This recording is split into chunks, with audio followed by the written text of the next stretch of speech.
आखिर क्यों होता है जामवंत जी और श्री कृष्ण जी के बीच में महायुद्ध। मित्रों, महाबली जामवंत जी का शुमार उन गिने चुने पौराणिक पात्रों में होता है जो कि त्रेता युग के रामायण काल में भी उपस्थित थे और द्वापर युग के महाभारत काल में भी। रामायण काल में जहां वो विष्णु अवतार श्री राम के प्रमुख सहायक बने थे, वहीं महाभारत काल में उन्होंने महाविष्णु मतलब कि श्री कृष्ण जी से युद्ध लड़ना पड़ा था।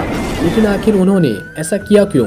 इसका जवाब जानने के लिए हम आपको वीडियो में पुराणों में वर्णित एक रोचक कथा बताते हैं। नमस्कार दोस्तों, इन कथाओं के अनुसार एक बार सत्यजित ने भगवान सूर्य की उपासना की, जिससे प्रसन्न होकर उन्होंने अपनी सैमंतक नाम की मणि उसे दे दी। एक दिन जब श्री कृष्ण साथियों के साथ चौरस खेल रहे थे तो सत्यजित सैमंतक मणि मस्तक पर धारण किए उनसे भेंट करने पहुंचे। उस मणि को देखकर कृष्ण ने सत्यजित से कहा कि तुम्हारे पास ये जो अलौकिक मणि है, इनका वास्तविक अधिकारी तो राजा होता है, इसलिए तुम इस मणि को हमारे राजा अग्रसेन को दे दो। यह बात सुनकर सत्यजित बिन कुछ बोले वहां से उठकर चले गए। सत्यजित ने सैमंतक मणि को अपने घर के मंदिर में स्थापित कर दिया।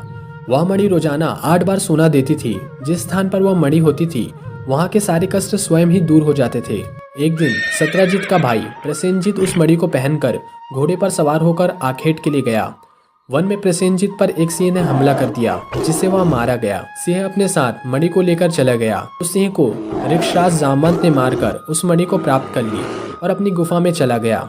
जामवंत ने उस मणि को अपने बालक को दे दिया, जिससे वो खिलौना समझकर उससे खेलने लगा। जब प्रसेनजित लौट कर नहीं आया तो सत्यजित ने समझा कि उसके भाई को कृष्ण ने मारकर मणि छीन ली। कृष्ण जी पर चोरी के संदेह की बात पूरे द्वारकापुरी में फैल गई। अपने ऊपर लगे कलंक को धोने के लिए वे नगर के प्रमुख यादवों के साथ रथ पर सवार होकर सैमंतक मणि की खोज पर निकले। वन में उन्होंने घोड़ा सहित प्रसेनजित को मरा हुआ देखा, पर मणि का कहीं पता नहीं चला। वहां निकट ही सिंह के पंजों के चिन्ह थे। सिंह के पद चिन्हों के सहारे आगे बढ़ने पर उन्होंने देखा कि मरे हुए सिंह का शरीर पड़ा हुआ है। वहां पर रीछ के पैरों के पद चिन्ह भी मिले थे, जो कि एक गुफा तक गए थे।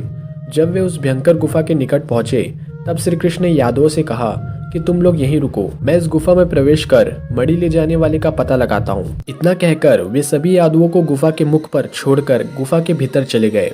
वहां जाकर उन्होंने देखा कि वह मणि एक रीछ के बालक के पास है, जो उसे हाथ में लिए खेल रहा था। श्री कृष्ण ने उस मणि को उठा लिया। यह देखकर जामवंत अत्यंत क्रोधित होकर श्री कृष्ण को मारने के लिए झपटा। जामवंत और श्री कृष्ण में भयंकर युद्ध होने लगा। जब कृष्ण गुफा से वापस नहीं लौटे तो सारे यादव उन्हें मरा हुआ समझकर 12 दिन के उपरांत वहां से द्वारकापुरी वापस आ गए। और यह बात समस्त वृत्तांत वासुदेव और देवकी से भी कहा। वासुदेव और देवकी व्याकुल होकर महामाया दुर्गा की उपासना करने लगे। उनकी उपासना से प्रसन्न होकर देवी दुर्गा ने प्रकट होकर उन्हें आशीर्वाद दिया कि तुम्हारा पुत्र तुम्हें अवश्य मिलेगा। श्री कृष्ण और जामवंत दोनों ही पराक्रमी थे। युद्ध करते हुए गुफा में 28 दिन बीत गए थे। कृष्ण की मार से महाबली जामवंत की नस टूट गई।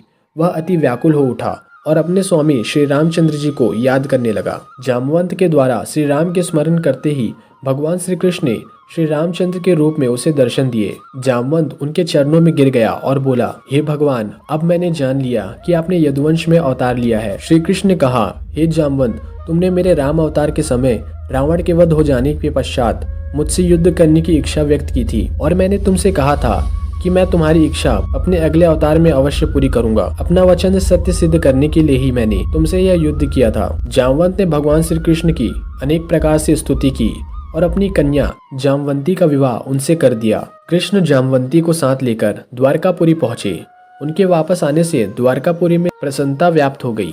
श्री कृष्ण ने सत्यजित को बुलाकर उसकी मणि उसे वापस कर दी। सत्यजित अपने द्वारा श्री कृष्ण पर लगाए गए झूठे कलंक के कारण अति लज्जित हुआ और पश्चाताप करने लगा। प्रायश्चित के रूप में उसने अपनी कन्या सत्यभामा का विवाह श्री कृष्ण के साथ कर दिया और वह मणि भी उन्हें दहेज में दे दी।